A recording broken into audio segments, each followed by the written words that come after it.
Of Monongai at Rutgers. They run hard. They're physical. They're downhill. The tight end, the way they use their tight end, 44. I mean, he came over. Really unique. I mean, you'll see him out there at the number one in quads. You know, he'll be in the box. He motions. I mean, they get him the ball. So they're elements of some teams all around, but just their efficiency on offense, how well the quarterback's playing. I mean, they got one of the best wide receivers there are. I mean, in the conference with 13. So, again, they're a really, really good football team. How would you characterize the quarterback's escapability, his ability to run? What's that look like? I mean, he's doing what he's got to do, you know, to get out of the pocket. I remember facing him when he was a young buck at Ohio, running the option and all that kind of stuff. And now he's just a completely different player. You know, you could see he knows where he wants to go with the football. And he is right the high majority of time. So, I mean, you can't beat a quarterback who knows what you're in and knows where to go with the ball, and he's accurate as all heck. And that's why they're one of the top offenses in the country. Coach, I mean, you mentioned the Rutgers game. I mean, first of all, how proud were you of that effort? But also, how much of a building block is that going into an offense like this? Yeah, I mean, anything that you do well, you want it to carry over. I was happy for the guys that run around, you know, going into the bye week. You know, they recharge and all that stuff. But this is a new week, completely different challenge for the guys. You know what I mean? So going on the road, I think I saw it was a sellout or something like that. Great offense. So completely different challenge this week in terms of what we got to face. You know, really, really high level quarterback. So, you know, we're just getting them ready. I mean, Tuesday out there, it was pretty energetic, pretty lively. So we got to make sure we execute. Tony, when you're on the road and you know you're going to be facing a team that has a lot of energy, you know, the build up for this game, big noon kickoff, whatever, it's going to be an energetic atmosphere. Does that magnify the importance of the defense and the way that you play coming out of the gates in the first quarter? I think just the way we play defense, period. You know what I mean? You always want to start fast, no matter what it is. You know, offense, defense, special teams, you always want to go out there and start fast and really get into the flow of the game. But that's something we got to do from the get-go. You know, and I think that's when we played our complete games, we've done just that, being able to go out there and have success early on. But with a team like this, you know, you're going to give up some plays, right? They're one of the best offenses in the country, so it's a matter of executing on a consistent level and then just playing our butts off. I'm sure Tommy has been itching to get out there. How have you seen him, though, stay engaged and maybe be a peer leader while he's built back to maybe helping you out soon? Yeah, same thing. All those guys keep each other accountable. I mean, guys getting on guys for not executing the right way. And it's great competition. You know what I mean? There's a lot of flexibility and a lot of competition. So, you know, you either embrace it and run with it and it makes you better, or you're going to fall into the trap and fade away. So those guys have responded and acted right. So it'll be it's been good. I didn't see her react to getting a black shirt, and then also Brian as well. Yeah, I didn't see Brian's. I mean, I when I walked to practice, I just saw him there kicking with it, and you could tell he had a little pep in his step and stuff, which is really neat. You know, first thing is like, wow, that's pretty cool. And then Sierra actually, the jersey was swapped, so it was on the sideline. So he kind of didn't even want to put it on at first, you know, just because he understood and stuff. And I was like, hey man, you put that damn black jersey on, you understand what it means. So he had a big smile on his face, and he's continued to do well. Speaking of Sierra, I mean, when Tommy's back and good to go, how are you guys going to kind of handle dividing up those reps between the three cornerbacks? Yeah, a lot of flexibility, right? Gives you a lot of flexibility to move guys around. I mean, you got Keese in there and his safety time. You know, Malcolm at his corner time. I mean, when all those guys are healthy, remember Bly is working himself back and getting healthy and getting him in shape and getting his wits about him. So, again, the more we can be flexible, the more we can take snaps off of guys, the more we can move guys around. I think, you know, you just have a better overall product back there. You know, guys are fresher, guys are faster, they're keeping each other sharp. So we'll see how that plays out this Saturday. You probably want to knock on the podium, but your pass defense looks pretty good right now, right? With all the guys kind of getting healthy and Sierra playing as well as he is. Yeah, I got no idea. Like I mean, I remember last year at one point in time, somebody asking me a question about, oh, you know, like we're good at the time, and then we go and give up 40 and 200 yards rushing or some crap. So, like this deal is we're going in to face an offense, and it's what can we do to make sure that we're at our best. You know, execution wise, mentally, physically, emotionally, we got to be at our best. How maybe has the pass defense evolved, not only with Wright, but with Butler joining and Rule, and Yeah. Rule mentioned that you kind of got out of your comfort zone in the most recent game with personnel. How do you feel like your defense is evolving in your second year as coordinator? That's what you're supposed to do, right? The coach always talks about the growth mindset, and we do what we have to do in order to put those guys in position to win games. So, number one, it starts up front, right? You got James playing well. You got Jamari playing well. Ty Nash, P. Will, MJ Sherman's playing well. You got a lot of guys in there playing well, and when you're able to bring 4 guys and get pressure on the quarterback, it allows you to do all that stuff in the back end. All those different coverages and all that kind of stuff. And I think the emphasis with Coach seeing something to improve on from last year, having that as the emphasis in spring ball and all the way throughout, and it showing up on the grass. That started back in spring, and then being able to cover guys. I mean, one, you got players back there who can do it. You got veteran guys who can do it, and then you got the pass rush to mix in with it. So it's a good combination. But again, it's week to week. We got to put the guys in position to make plays and see what happens. On the rush defense, it's a pretty wild stat that you guys have not allowed a rushing touchdown over the first 6 games. What's the biggest contributing factor to that? I have no idea. That's just the guys up front are playing their butts off. The guys in the back end are covering. Again, that's the first 6 games. That was a great accomplishment. But let's see if it holds true the rest of the season. Were you able to watch the Oregon-Ohio State game? Yeah. What did you think of that? On the field on defense in that scenario, and were you aware of that trick? I mean, is that something that you knew about? No, I hadn't seen that. You know what I mean? And then I actually, coaches, we got a coaching text thread there, and he texted it in there and said, "Hey, look at this." You know what I mean? Like, that's next level thinking. In terms of just those little advantages. You know what I mean? And so it was in there, and kind of studying and feeling that's like, wow, that's pretty high level thinking right there. So, if we get the chance, who knows? We'll see what's up. Change it right I know. You better do it this year, right? So, Coach Rule, before the season, in talking about Prince Will and Cam and coming off of true freshman seasons that were strong, he talked about being wary to make sure those guys, continue to up their play. What have you seen from collectively from those two and how they've improved, or what you're looking for from them as second-year players? Yeah, you're right. I mean, that's an old sophomore slump deal, right? The thing that's great about that room is that you played so many guys young, and then the competition level hasn't dropped off. It's actually increased. You know what I mean? Like, everybody to a T has gotten that much better. They know the defense. They're bigger, faster, stronger. T-Night's on them about things. And so everybody in the room is getting a little bit better. Then you got the addition, Keona Davis playing like that, James building upon what he did. And so then, it goes back to the same thing with the DBs. You're either going to raise your level of competition and your ability and your performance, or you're gonna fade to the wayside. So it's been a good competition with those guys.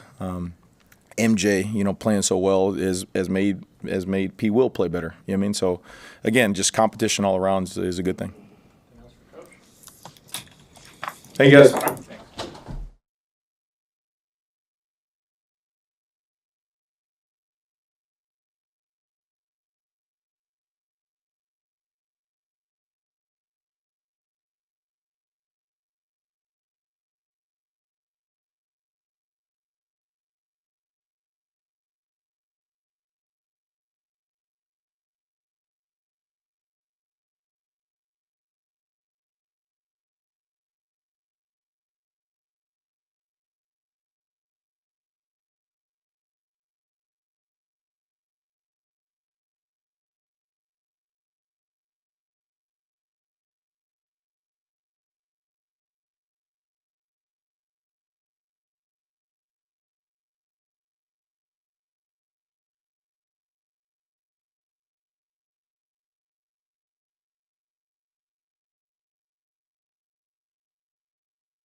They brought over a lot of guys from James Madison. How much of their scheme and what they're doing is similar to what he was doing a year ago? Very similar. It's a very technical scheme. I mean, they do a lot of stuff, so a lot of coverages at you.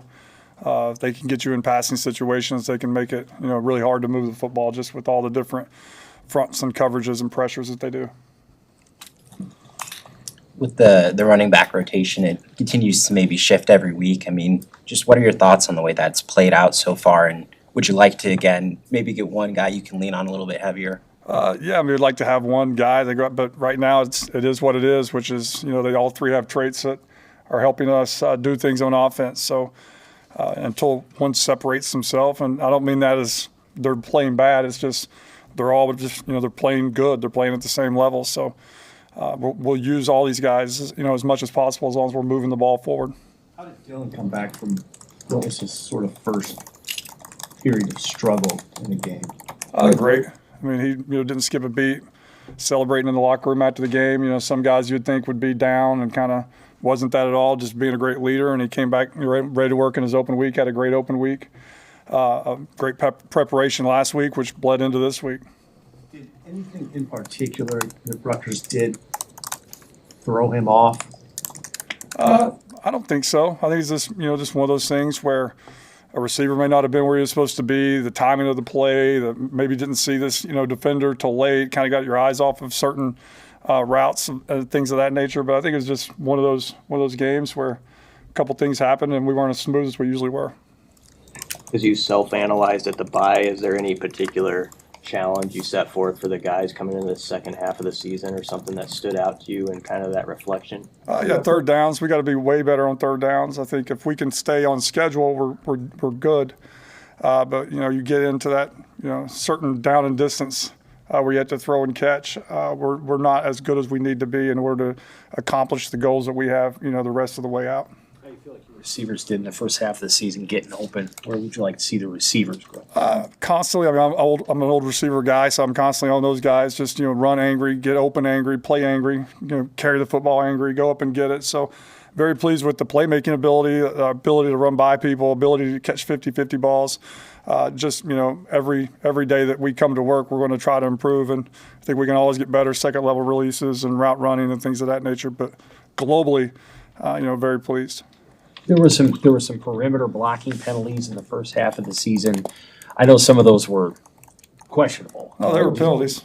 They were totally penalties. I mean, you can't block people in the back and you can't hold. So that's been a priority through the open week, even through today's practice. Just it was a bloody Tuesday. We went out there and we blocked guys on the perimeter and we improved. So we'll continue to do that every day and constantly work on that, because we've got to be able to utilize the perimeter with our speed and our size at wideout.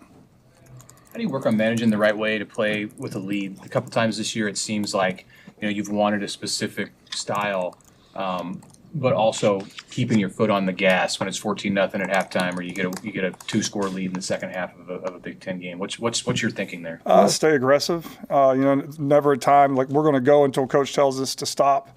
And I think the previous game, I think we just one of those, we just never could get going. It wasn't us trying to take our foot off the pedal. It was just literally we just couldn't get going, couldn't get in a rhythm on offense. So I think you have to you have to keep attacking. And once you relax, you lose your edge, and once you lose your edge, bad things can happen.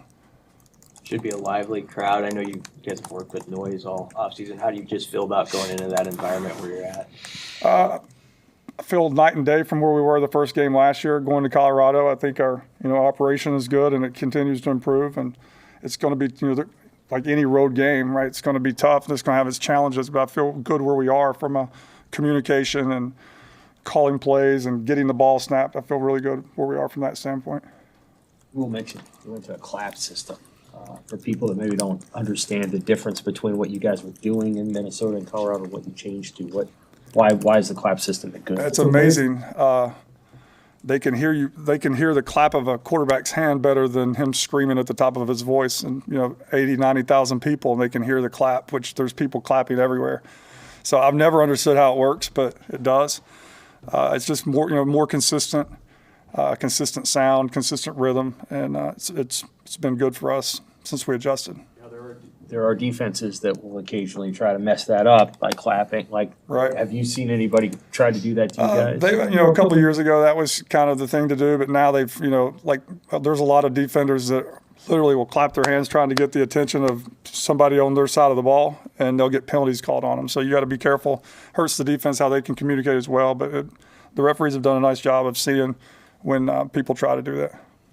Where have you seen Dylan grow the most, just in the first half of his first college season? That's a good question. Maybe not taking all the trying to get him to not try to take all the blame for if some play goes wrong. It's not all your fault, and to be able to move on. Like, he has an unbelievable ability of just 2 or 3 things can happen. He can kind of pick it up, move on, and go from there. But just it's not all your fault. You know, appreciate the leadership aspect of that, but it's not always your fault. All of it your fault. And for him, how helpful has a week off without a game been to just kind of clear his mind and to re-engage? I think good, but he's still young. So, I mean, it's like those young guys, they hate bye weeks. Like, they want to keep playing and going and playing and competing. So I think they're ready. Him and all these guys are ready to get back out there and compete. Thanks, guys. Thanks.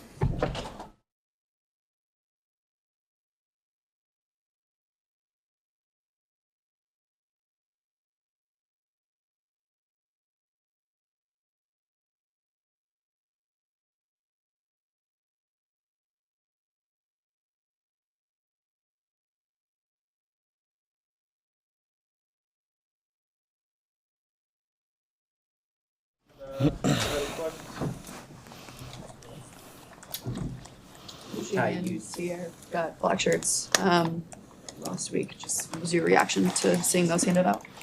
Yeah, I'm super proud of those guys. Obviously they've showed out there on the field what they're ready to be a black shirt. I know they're truly honored to, be a part of that tradition and the history behind it. So yeah, no, I'm really happy for those guys.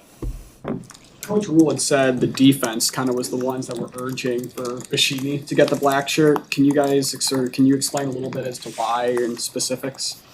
I mean, just the grit I think we saw last game really sent the message in his style of play.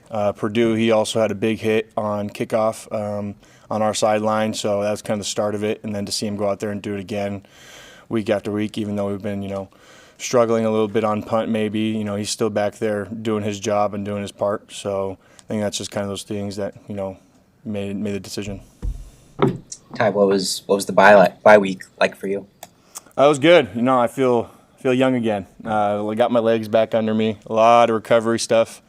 Coach Rule, we thought that us older guys were going to get taken care of a little bit, and we did in the beginning. But Wednesday and Thursday we went full pads, basically getting ready for this week, making sure we keep that callus. A lot of extra film as well, so we'll be ready this week and have a slight advantage with that. What do you know about Indiana? I mean, there's so little history between Nebraska and Indiana. This is just your second trip there in the 14 years you guys have been in the Big Ten Conference.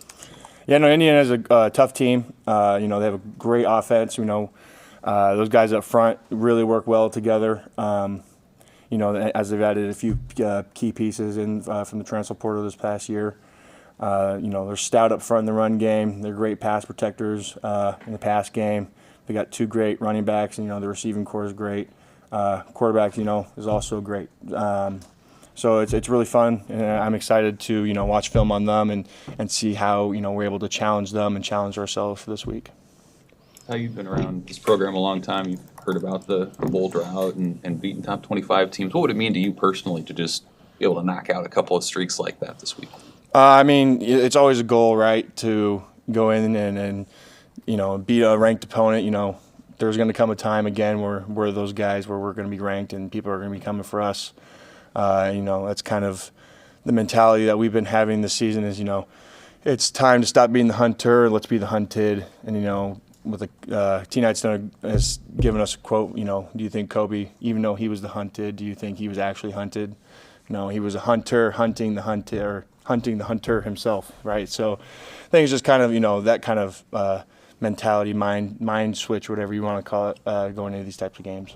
Everyone saw the emotions after you closed down that Rutgers game with James Williams on the sideline and Coach Knight. What job has Knight done with your room and sort of building that camaraderie and how you've seen that grow. Team Night's built, a great relationship, I think, individually with everybody, but even as a whole, creating this kind of brotherhood between, a bunch of guys who may have came from different places to we've molded so well into being one unit type of deal.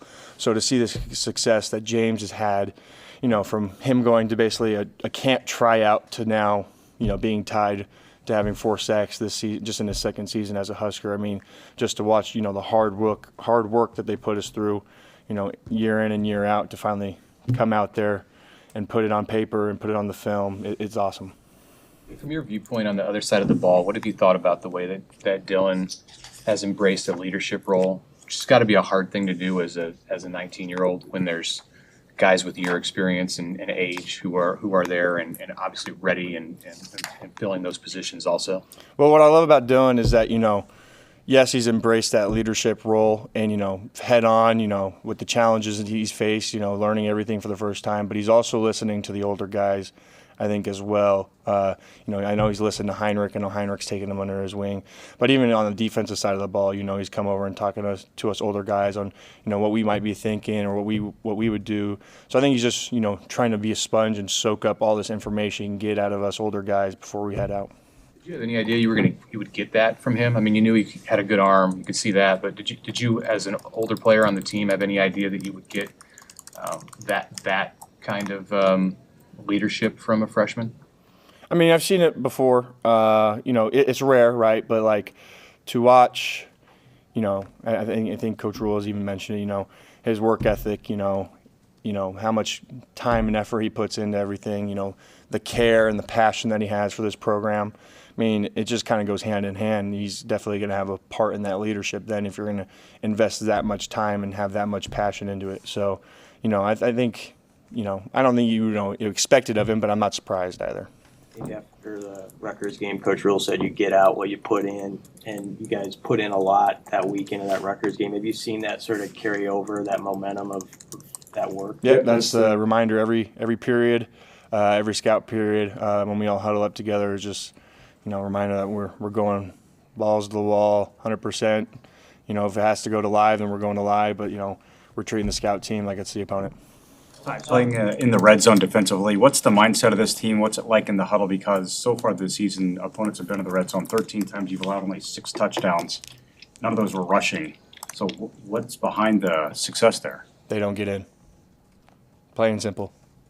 That's just mindset, mentality. That's what we tell each other when we're in the huddle. They don't get in. We go out there and work together. There's been 13 guys on the defensive line that have played 50 or more snaps this year. Obviously, I think you played the most of them, but are there ever times when you're out there and you're not sure who's exactly next to you because they're rotating so many of them? Yeah, I mean, sometimes you just got to get down and, we might not get a call or you get the call and then, the guy's coming in late or whatever. So you just kind of make do, figure it out. All right. Thank you, Todd. Appreciate it.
useful is the bye for you just to not only get better physically, but explore the film and sort of what's happened and what you can improve on? Yeah, it was a great weekend. Watching a lot of football, a lot of different games, and learning a lot of different things from watching it. And also just recovering my body, getting in the training room and doing some recovery stuff, just mentally preparing. The bye week's a chance to get a head start on the next opponent. So that's what I did. What's sort of the mindset of that running backs room coming into the second half of the season? What are some things you really want to hit on? Be explosive. That's my biggest thing for our running back group is, we've gotten some good runs across during the season and stuff like that. But, I've been explosive my whole life, and I want to help this team win. And so just being explosive and scoring those big runs and being, just there for our team and making those plays when our moment is called. Maybe this is kind of an obvious question because we can't do what you do, but how do you make guys miss? Like, as a running back, what are you trying to think about and trying to do physically in order to just make a guy miss as opposed to him even getting a hand on? Yeah, I would say a lot of guys are just have it naturally, but it's something that you got to do over and over and over again in practice. It's something that you got to keep continually doing in practice. So I do it every single day. I practice making guys miss and go scoring, but it also is just, trusting your read, trusting your technique, trusting the guys up front. And like I said, when your time comes, it could be a moment, it could be inside zone, outside zone. You never know when it's going to happen, but you got to be able to make that big play. Do you think this team got something out of, you had a couple of games that were close going into the fourth quarter the last two times out and came out on top. Was that useful, you think, for this group going forward? That was very useful for our group because I think a lot of championship teams go through games like that. And I think those close games helped us realize that, it's a game of 4 quarters. We got to play every single quarter. We can't just relax. We got to be strong in the fourth quarter, put teams away. Indiana's a team that hasn't really been down as much this year, and I know that we've been through close games. So I think when it comes to the fourth quarter, we'll be really strong and we'll finish games. Have you seen Dylan evolve in his role through the first half of the season? Yeah, he's been, playing great, as you guys have seen, but we all can build on it. He's been a guy that's been spending a lot of time in the facility, learning different things, and he's really matured quickly. I'm excited. Like I said, he's been doing a great job. Those other quarterbacks, too, have been doing a great job as well. So Dylan's been playing well. I just continue to work with him. Have you guys liked apparently early last year when you guys went to Minnesota and Colorado, you were using a little bit of a different crowd noise cadence, and now you're going to the clap. Do you like that clap more than? Oh, the cadence? Some of the clap? Yeah, I would say just playing in big games and away games especially, it's good to change up the cadence to know, we don't need to get a lot of big penalties and stuff like that. So just knowing everybody on the same page will be great moving forward.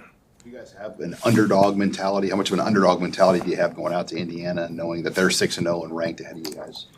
I wouldn't really say it's an underdog mentality. I would just say it's just playing Nebraska football. It's nothing different than what we do on, Monday, Tuesday, Wednesday, Thursday. Just going out there and playing Nebraska football, we'll be just fine. I don't really see it as being an underdog because I see the work that we put in during the week, and I see how, our team has grown. So I'm really confident in everybody, and we just got to go out there and execute. Appreciate you guys.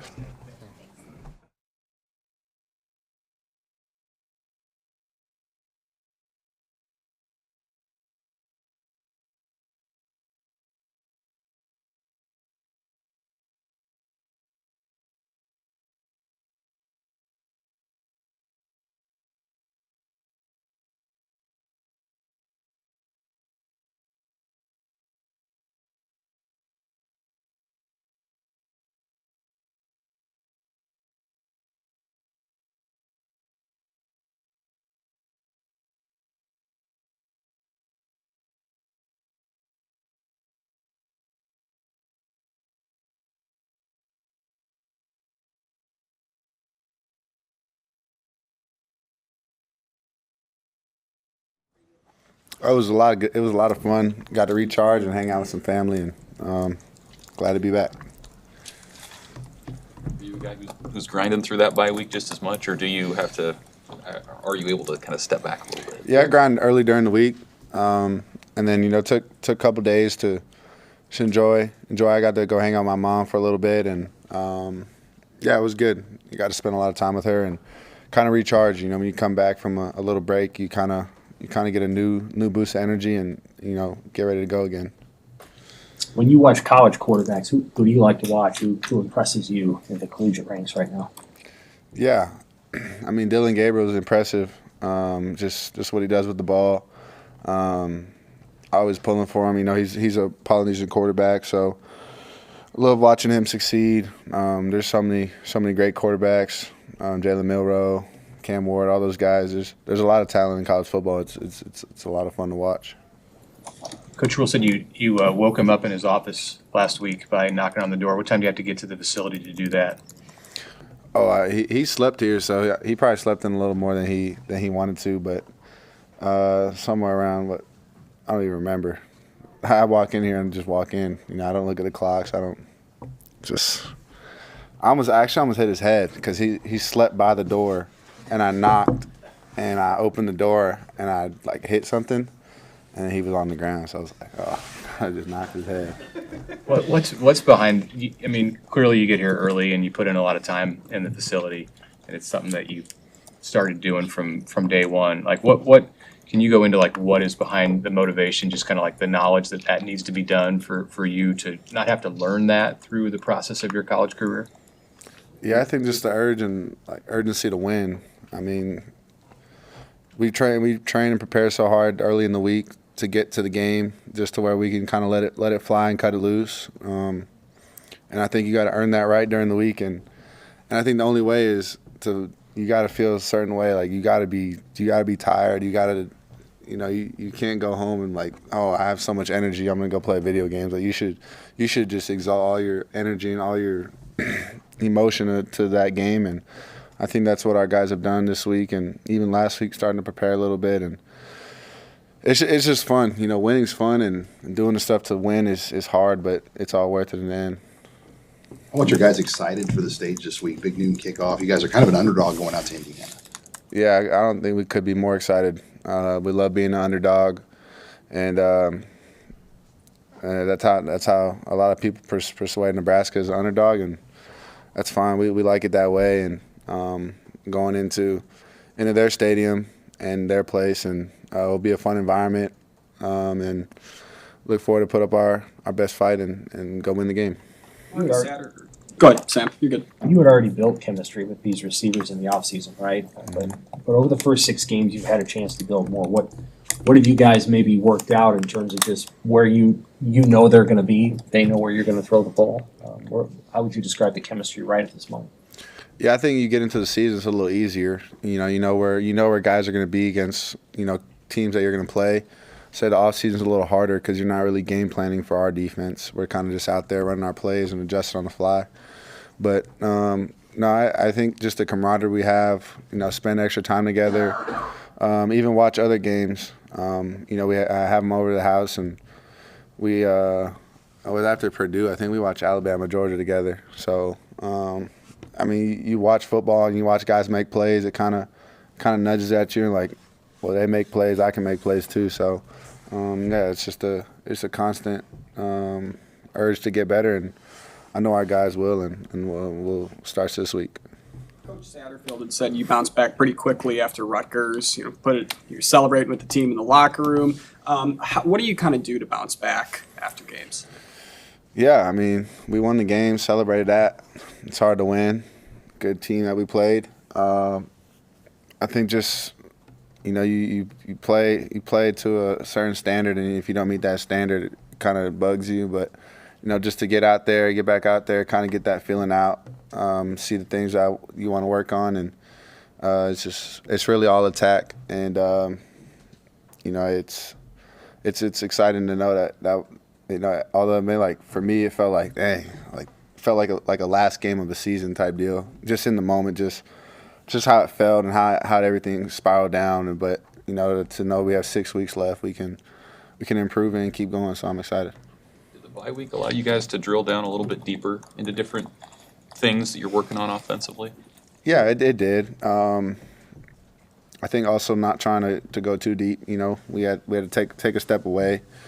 Even Coach Rule took a step away, which is surprising because he's always in there and doing whatever he does. But yeah, it's good to take a step away. But we cleaned some things up and sharpen some tools to get ready for this week.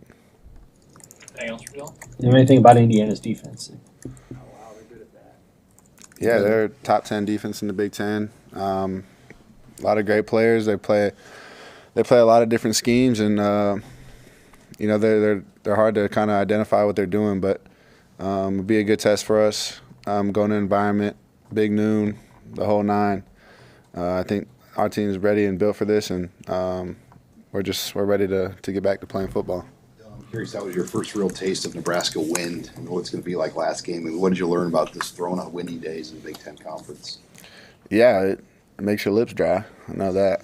But nah, I mean, it was a good kind of first game to play in that wind. It was interesting how it kind of spiraled and switched throughout the game, but I guess that's normal for here. And yeah, it was good. It needed to happen, and kind of going down the stretch, that's what it's going to be. So look forward to playing in more winning games, and we'll be ready for it. Thank you.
up next. Questions? I know you had to kind of jump into it midstream, but are you feeling like sort of back to normal for you now? Or? I'm getting there. I mean, it's a day-by-day process. So I'm on this like conditioning plan. I'm on this walkthroughs and all this. They're just trying to get me involved and just trying to get me back to where I was and even better than I was. So it's pretty good. How have you adjusted to? Cause, well, first, what are you able to do as far as contact during the week? None. None. None. So how have you adjusted to getting ready for games when you can't do that? It's all a mentality thing. So like you just got to make sure that you're on point game day and you know that you're going to get into the game. So it's all a self-belief thing that you've done this before. You've had years under your belt. You've already shown what you can do. You just got to go out and do it. So every Saturday I just tell myself that, and everything just comes to light after that. How big is this game just to kind of kick off the second half of the season for you guys? It's big. Every game is big to us, actually. So we just take it 1-0 every week. So the next one is Indiana, and basically we're just trying to beat ourselves. It's us versus us. So if we do what we can do and do what we usually do, everything's going to be fine. I guess the couple weeks you spent away from the field, I mean, what was that like on Saturday watching your teammates? You know, what were kind of the emotions going through your head there? I was super involved on the sideline, so I was like getting the checks too. I felt like I was still in the game. So I was on the sideline, like sitting down with them, getting checks. I was hyped when John got the pick, or I was playing, but I was hyped when John got the strip, forced fumble. It felt I was joyous with them, so I wasn't left out or anything. I mean, there was a hint of like I was sad that I'm not playing with them and getting involved with them, making the tackle with them, but I felt like I never skipped a beat. What stands out about this Indiana offense? They've had a lot of success so far. What do you got to do well against them? They're a sneaky good run team. So like I mean, everything is explosive with them. They have playmakers everywhere. Receiving core is pretty good. The running backs are really good at pass pro. Quarterback knows how to read defenses really well. So I mean, they can do anything. I give them mad respect because I mean, there's nothing they can do. So we just got to go in there and do what we do best, and see where we go from there. Their offensive line is pretty good at selling the run hard, even when they don't run it. As a linebacker, it's pretty good in coverage. You and John both. What's maybe the challenge of making sure your eyes are right against a team that really fakes the run hard and then throws it behind? That's our preparation throughout the whole week. So like film study, awareness tape, looking at what they do on film and what they do in certain situations. So me and John and most of the linebackers go up by ourselves and we watch what we got to watch to be ready for that Saturday. So just looking at what we need to do and keep our eyes clean. You guys study together, or you kind of go off and do your own iPads? Both. So we study on our own, and then we also have linebacker designated times to figure out what we need to do for that week. Javen, it's been 8 years since Nebraska's beaten a top 25 team and been to a bowl game. Mm-hmm. I mean, you've been around the program for a long time. What would that mean to you personally to knock out those streaks? It means a lot to me just because, I mean, we're trying to get this place back to where it was and back to on track and put on a pedestal like it was back in the day. So I think we're on the right track just by following the process, and we're just in reach for what the fans want, but we want to achieve a lot more than what the fans want. What do you feel like you were able to infuse into this defense? I mean, missing the first 4 games and then coming back as a key player. What have you added in these last 2? I added some joy just because like it was my first 2 games in the season. I got football taken away from me. I'm playing with a different type of like appreciation for the game now. So I'm flying around even when I'm tired, dead tired. I'm flying around with a different type of speed than I was, and I'm flying around with a different type of appreciation for the game. I mean, I bring obviously all the physical intangibles to the defense, and I think the defense appreciates that, but I'm flying around with a different type of spirit. So were you able to maintain your physicality, your weight that you talked about over the offseason, putting on going into the season, everything other than, the blood clot issue? Is everything else the same with you physically? I kept most of my weight, yes. So I was able to gain back some of the weight that I lost during those 4 weeks I wasn't doing anything. Still progressing with my conditioning and my cardiovascular stuff. But other than that, I didn't lose a step. I feel like I'm right where I was. Ty Robinson was asked about red zone defense, and he said basically it's a they're not getting in mindset. It's simple as that. Have you seen that grow though with this defense compared to others you've been on? Just that the way you guys feel about that when you're out there in those spots. We just take a sense of pride in it. So like what Ty said, they're just not getting in at all. So we just when our back's against the wall, we just start throwing punches and we figure out what to do. Anything else for Jim? All right.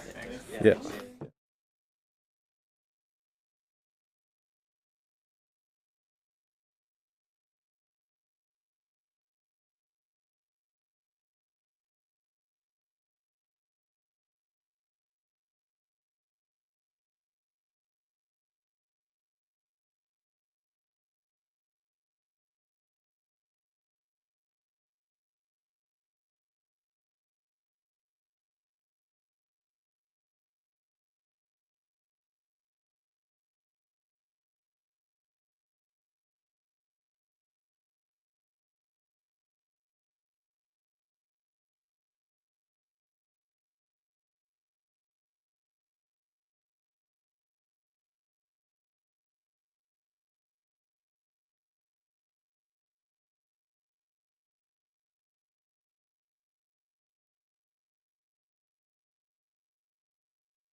The ways you see Indiana stresses teams when you watch them on film. Yeah, I mean, I think their quarterback's just super savvy, and he's an older guy, he's a veteran guy, so he kind of picks up on looks of defenses. So I think just our disguises this week will help us a lot with that. And they got two good backs that run the ball hard. Their O-line's pretty good. They block well. So yeah, we'll be ready for them. Their quarterback's made over 40 starts. I mean, what kind of challenges does that present when you've got a guy of that level? Yeah, I mean, he's just an older guy. He understands football. He understands the game, understands defenses, and I think we have a lot of guys that kind of understand offenses and how defenses should be run. So we've been working on our disguises a lot this week and just what we want to show in certain coverages that'll mess with his head a little bit more because I think Northwestern kind of would show like a too high show and they'd play too high. So I mean they didn't really disguise very well in that game. So I think our disguises this week will be huge for us. They like to try to suck the linebackers in with hard run fakes. I mean, they'll run it and then they'll kind of fake it. What's the challenge this week in making sure that your eyes are right and not getting pulled in and then them throwing it behind you? Yeah, so I mean, yeah, like you said, they'll run a lot of RPOs, what we call it RPO. So they'll get the linebackers to trigger and then throw it. But usually he's reading one guy, so he'll look to a side, and whichever side he's reading is usually where he'll go. So we're kind of taught this week to if he's reading you, then you got to sit. But if he's not reading you, you can trigger because he won't throw it to the guy. He's like, so if he's pulling like this, he won't throw it the other way. So that's kind of how we're playing it this week. You said they have a sneaky good run game. What is he? I think it's just they're so versatile throwing the ball, and they can throw the ball very well, that it just opens up the run game a lot more. But, yeah, they got two good backs. I mean, their O-line blocks well. They're just they're a good offense. They're a good team. You've been a part of a couple of big games here that had the big game atmosphere. The night game is just a little different than it's a noon kickoff, but it'll have that kind of environment. I'm sure you guys are ready for that. What's the task of the defense in that kind of a situation when you go on the road and you know that the opponent is going to come out with a lot of energy? I think we kind of understand that. I mean, we don't have to do anything special, just play our game. I think if we do that, if we have an understanding of what they're trying to do to us, and just bring the right mindset, I think that'll play into the part of us playing well. It's just the mindset of what we bring. Obviously, it's not a night game, but it's a big game, so I think our guys will have the right mindset for it. Is that kind of situation an emotional situation for the defense too, or do you actually strive to kind of take that emotion out of it and just have you hear the nameless, faceless opponent thing sometimes thrown around? Yeah, for sure. I mean, it's all about us. We think about it every week. I mean, it's just how we play. We don't care how they play. It's just if we play the right way, we know we have a chance against anybody and we can beat anybody in the country. So, John, I know you consider not coming back for a 6-year. Did you ever think about right now what you'd be doing if you didn't come back to play Yeah. for 6 years and how good of a decision it probably was for you to decide to come back to play one more season? Yeah, I know it is funny to think about because I could be doing something completely different. I have no idea what I'd be doing right now. Yeah, exactly. So to come back for that 6 years, I'm happy I made that decision, and I think we're definitely on the right track. And that's kind of what I wanted to come back for, is to bring this team back to a winning level and just be a part of that. So I'm glad I made that decision to come back. Planning on going into the workforce, or trying pro day first? Yeah, I would try pro day obviously, and then if that didn't work out, then I'd do whatever I would fell in line for me. Yeah, I don't know. I didn't really have a plan at the time, so that's kind of also why I came back. I was like, I have no idea what I want to do. So, yeah. I'm sure you've gotten close to Javen, but what's it been like just seeing him get back out there these last couple of weeks? Yeah, it's awesome. That dude's one of the best people I know. Just works hard every day, brings a smile on his face every single day, no matter what. But just to see him back out there is awesome because he's been through a lot in his career here. And he loves football more than anybody. So just seeing him back out there is awesome. He said he had a lot of joy because when he didn't have it, you kind of understand that. Did Yeah. you see that in him? Yeah, for sure. I mean, I see it every day, even when he's not playing. He brings that energy, brings that smile, brings that happiness that we need, and it's great to see him back out there now. Could you imagine not being able to do anything at practice and then like go play? Yeah, I know, it's wild. So it's funny because he won't practice at all, and then the first contact he'll have of the week is in the game. So I couldn't imagine what it's like because I've never done that, but yeah, I'm sure it's tough for him. But he takes it with the smile on his face and just goes out there and does his job every play. So. Anything else for John? You used to be a safety, and now you're a linebacker, so you have a pretty good global understanding of pass defense, I'm guessing. Yeah. How have you seen this group kind of grow and get better as Sierra's come into the game, and now with Tommy coming back, and maybe even Coach Butler coming onto the staff with all of his experience? How have you seen this pass defense get better? Yeah, I think it all comes down to disguises and technique, and I think our disguises has slowly gotten better as you got older guys on the defense that kind of understand concepts and how to make defenses look. I think it's all about technique. Coach Butler does an amazing job with those guys, even us, and just telling us what's coming, what to expect. So, we've been trying to improve on that as the season goes on. All right, thanks, guys.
How useful was the bye for you, Isaiah, to get your body right, but also just kind of study what's been and what you can improve on going forward? It was very useful, just taking that time to stay off my feet, watch some football, just reset, refocus, and, get freshened up for the last 6 games of the year. So it was very useful. Do you think this team had a couple close games the last 2 times out where there was a touchdown game going the last quarter? Is that beneficial for this group? That you've been in some tight spots and came out on the right end? Yeah, definitely. Just being able to finish. Sometimes it may not always be pretty, but the goal is to go out there, finish games, and do what we got to do. So looking forward to improve, but just finishing real strong. I'm curious, in today's college football where so many guys have moved around, do you make it a point to watch the players that you played with in the past when you have a bye week? I guess, did you watch Red River, and what do you think of what they're doing? Yeah. Every now and then when I get the chance, take a look at those guys, just watch and see. It was an interesting moment, but whenever I get the chance, I watch a lot of ball, and I pay attention to what's going on, and just to be a little nosy. So 6 games into the year, just what can you say about your connection with Dylan and the way that the two of you have kind of built that up over the last few games? We have a great connection. He's, like I said in the past, like really, really poised, and I think the connection is getting stronger throughout the week. Still some things to clean up, but we're definitely trending in the right direction. How does he compare with other quarterbacks you've worked with, just in terms of the work that he does put in with you guys every Saturday? They're all great quarterbacks. They learn from each other, and I trust all of them. So I'm glad to have them back there, and it's good being able to have a group of guys like that. What kind of focus did you see from the offense as a whole after the second half of that Rutgers game? I mean, you get the win, but I know you didn't play offensively as a team like you would have hoped in the second half. So how did that impact the way you guys went through the bye week and have gone into this week? Just being able to, stay calm and fix the little things. Obviously offensively, we want to play better than what we did, but being able to get that win was great. So coming out that game, we took a look at ourselves, see what we needed to improve upon, and hopefully the remaining 6 games that we have left, just improve off of that. Put more points on the board, be more explosive, be consistent. So yeah. As much as you like having the home crowd in high-profile games like this one, is it just as fun to go on the road and be in that type of atmosphere? Oh, definitely. I didn't mean to cut you off there, but definitely. I've always liked going on road games. Kind of like that's my favorite. I love the home games, but away games is something that I've always looked forward to as a competitor. So it's a great opportunity to go on the road and compete at their home field and do what we have to do. I know you build chemistry with guys all offseason, but is there another level of bonding that happens when you're on the travel roster with guys and you're in the hotel and all that during road weekend? Definitely, traveling together, just being able to enjoy the moment, be in the moment. We get only so many opportunities to do so. So just being able to, just enjoy it, and cherish these moments because, like I said, you don't get so many opportunities. So it's definitely a great opportunity to bond. Did you go to that Alabama game last year? Were you on that trip? And yes. Yeah. Where are the best places that you've been on the road in your career? What's memorable for you? Honestly, I'll definitely say here for sure. Like the home games here is nothing like it. The Red River game was pretty great. The atmosphere was amazing. Alabama last year was very, very, very loud, and it's just you watch these games on TV and then you go out there in person. It's just like wow, just a whole different experience. So I'd say those 3. Yeah. Do you have wisdom that you can share with younger guys on the offensive side or even the defensive side about playing in hostile environments that you've gathered from those? Just to fall back to your training, it's a hostile environment. The crowd is loud. Just fall back to your training. Trust your training. Don't do anything that you haven't practiced. Don't go out there trying new things. Just do what you've been doing. You know, don't make anything up, and enjoy these moments. Like I said, like you only get so many opportunities, so why not enjoy it? Why not have fun? You know, go out there and, you know, these are moments that you're going to remember for the rest of your life. So just make the most of these opportunities and, you know, enjoy it. All good. All right, thank you. Thank y'all.